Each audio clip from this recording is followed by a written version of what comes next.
Hey, Ronaldo and Will, y'all remember this song, Chombo Pa La Tienda? Who can forget that song? I know. But I tell you, there's a little bit of controversy with that song. Everything has a controversy. But like, I remember that song as being the song that taught me the differences in the generations and the accents of Black Panamanians. Like, check this out. Chombo, you know you're calling your boy? Yes, mama. Oh my Lord, here goes this damn idiot again. Boy, come and go to the shop for me. What do you want from the shop? I want 5-cent yam, Uh-huh. 10-cent yuca, 5-cent fertilizer, Yes. 5-cent flour, Uh-huh. 40-cent codfish, Uh-huh. and 5-cent potato. Potato again? Boy, I don't give a damn. Boy, you damn what a damn, I give you 10 yam. And listen, don't make a spit on this floor and you don't come back yet. It's not going dry now. And don't forget to bring back my quarter change. Yes, mama. No, hurry up and come back. I'm going. Boy, what you waiting on? Move. How you don't gone yet? Move. Go on and get out of here. Why you don't gone yet? No! Chombo Pa La Tienda. Hey, Chombo Pa La Tienda. Chombo Pa La Tienda. Chombo Pa La Tienda. Chombo.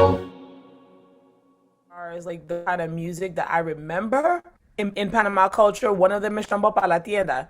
And so to me, that song represented what it meant to be like Panamanian as I know it, like all these different influences and even the different generations. And so I was talking it through the other night with some of the musicians. So we come to rehearse Chombo, and now I'm understanding that it's a problematic word. Like, why is Chombo, you say controversial? Like, why is it controversial? Well, it is controversial. Growing up, I remember that song. It was a fun song. Right. And everybody liked that. You know, you party with that song, and it was ourselves making fun. But Chombo can also be used in a derogatory way. And he was saying, nah, man, like Chombo's not a good word to the equivalent, like what you said, like saying nigga. But I remember hearing Chombo Pa La Tienda. It wasn't, I don't remember hearing it offensive. The thing about the Latin American Spaniard way of keeping Black people in line, because to them the important thing was control economically and culturally of the country, and they managed to take away the sting of those words so it wouldn't offend the Blacks. But they don't want the Blacks to be offended. And I'm talking about Latin America as a whole. Somebody could be talking to you and you know you're doing something stupid, and then they'll probably say, you know, tú pareces un chombo, you know, lo estás haciendo como un chombo, like you're doing it like a chombo, you know, and obviously it's a kind of degrading type word, like the N word, and that's how they will relate that chombo, you know, in my mind, and that's what I've seen. The term Chombo, you know, that was a song that was not my generation, it was my parents' generation. We heard it and it was so negatized. But, you know, going into a deeper fold of looking at the research, no, Chombo, you know, we need to reclaim it just like we need to reclaim all the negative terms that they keep putting on us, is reclaiming it. Just like when people say negrita, I'm like, sí, yo soy negrita, orgullosamente negrita, you know? But, you know, some of us have pushed away from that, and I think Chombo is like, sí, si tú me quieres llamar Chombo, pero Chombo todavía sigue subiendo. So, Chombo todavía sigue presente. El negro no se va, you know, yo no me voy.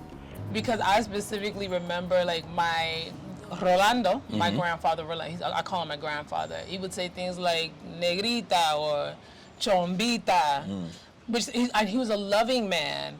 And so like the idea of a chombo or a chomba, because I too grew up hearing that song, it gave me a lot of social context in terms of like accents and language. But it wasn't until that we were doing this project that it was like, don't say that word, which is coming out of like the generation that is either with us or a little older than us, who like us are a little bit more scrutinizing of how our conditions are. And so, you know, the conversation is that chombo or chomba is the same thing as saying N-word. Right. Which we co-opt here in the United States. Like, nobody outside of us better ever, never, ever say that word, and definitely not with an ER at the end. Right. It absolutely signals like a whole bunch of good feelings in folks, and it's the thing that everyone will start singing to. All right. Panameño, Panameño, Panameño, vida mía. Yo quiero que tú me lleves al tambor de la alegría. Al tambor, al tambor, al tambor de la alegría. Yo quiero que tú me lleves al tambor de la alegría. Panameño, panameño, panameño, vida mía. Yo quiero que tú me lleves al tambor de la alegría. Panameño, panameño, panameño, vida mía. Yo quiero que tú me lleves al tambor de la alegría. Yo quiero que tú me lleves al tambor de la alegría. Yo quiero que tú me lleves al tambor de la alegría. Sea de noche o sea de día, tambor de la alegría. Yo quiero que tú me lleves al tambor de la alegría. Sea al tambor de la alegría. Yo quiero que tú me lleves al tambor de la alegría. Panameño, panameño, panameño, mía.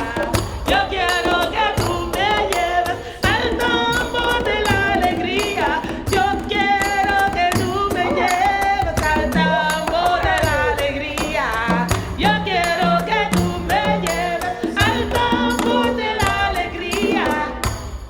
What made you choose that song for this project? So, like, I just know that anytime we go somewhere and you hear people, Panameño, it's like an anthem. Yep. Yep. A lot of pride that comes with it, to the point of one time, like since we did the last episode, I was feeling very Panama strong, was driving through Manhattan and I saw this dude with the Panama flag in his car. And so I roll up next, I don't usually do that.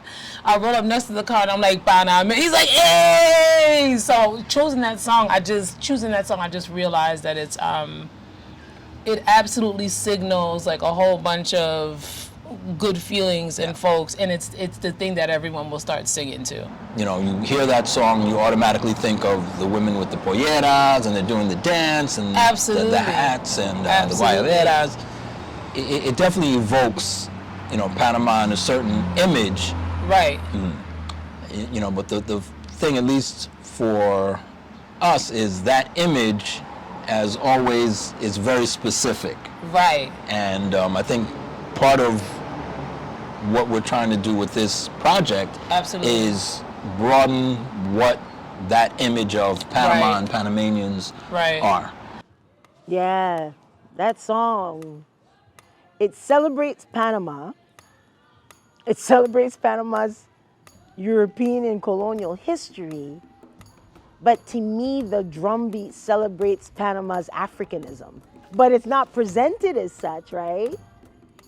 It's presented in this very white version of the country, which is a very limited version of our story. In Panama, in my mind, there is the black Panamanian, and then you got the Hispanic Panamanian. And I've always considered myself a black Panamanian. But to your question, as far as the typical side of it, obviously that, to me, that was more on the Hispanic side of Panama. And it's something that you grew up learning, but I don't think I've fully embraced that as far as part of my culture or black culture. The black Panamanian experience gets pushed aside, but at times we celebrate the Panamanian experience, right? Because we're proud to be Panamanians, but I think we need to be clear on being critical of where the story comes and excludes who we are and how we have shaped this territory. As I say, there's no part of this beautiful isthmus that we call Panama that African feet didn't seep itself in that sand and swim in those waters.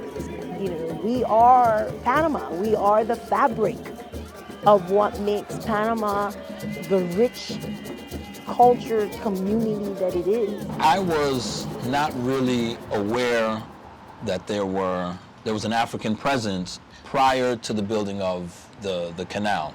I don't know why that just never connected for me, but in terms of like not knowing it, this is something I asked my dad, like, because I started hearing about Congo culture through like younger Panamanians that I've met since like going to NEC and having went to Panama on my own as a student, not like as a family trip. I met some Panamanians there who are very much like c'est très Panamanian, very much into Congo culture. And so I asked my dad, like, why did you never say this to us? And he was like, well, it wasn't promoted to him in his growing up as something that Black people should be proud of.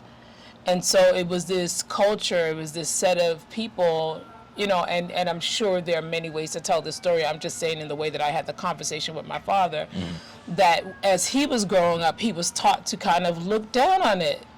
You know, so it's like, you know, that uncle we don't speak about, or that thing in our family tradition that we don't do because it was too Black. Right, we don't talk about Congo. We don't do that one. It's about Congo from Well, for what I remember back in the days, it was people that I see, they dress themselves up in a certain way. You know, some of them grease up themselves. Some of them put on some old clothes, and they carry themselves like a cult, you know, devilish cult type thing. That's what I remember as far as the Congo side of it. But obviously, it is somewhere relating somewhat with Africa. And just a certain group of people will get involved with that, and the majority of the population won't touch it. Interestingly enough, in recent years, there's been a growing interest and understanding of Congo, even to where it's in the schools now. Se ha promulgado, creo que después de la pandemia, se ha promulgado más el Congo. Pues sí, el joven se ha interesado mucho en lo que es la cultura Congo y también han investigado también sobre el tema. The first phase is the arrival of the enslaved Africans and the formation of the Congo community. You know, Nombre de Dios, the Palenques, some of the oldest communities, Portobello, and they shaped the Americas. These Africans shaped the Americas. When I was working with director Toshi Sakai on the documentary Si Manoraje en Panama, we learned that there was a period in the late 1500s that it was like 5 Africans to 1 European. This community, this tradition shaped how Africans survived, their resiliency. It teaches us that we came here with gifts. They didn't give us gifts. We came here as craftsmen. We came here as nurses. We came here as medicine folks, you know, and those that were, you know, able to free themselves and live in the palenques, they created communities, you know, Mandinga, Bayano, you know, that's a Panama resistant story that I think everyone needs to take on, Congo or not. That is Panama's story.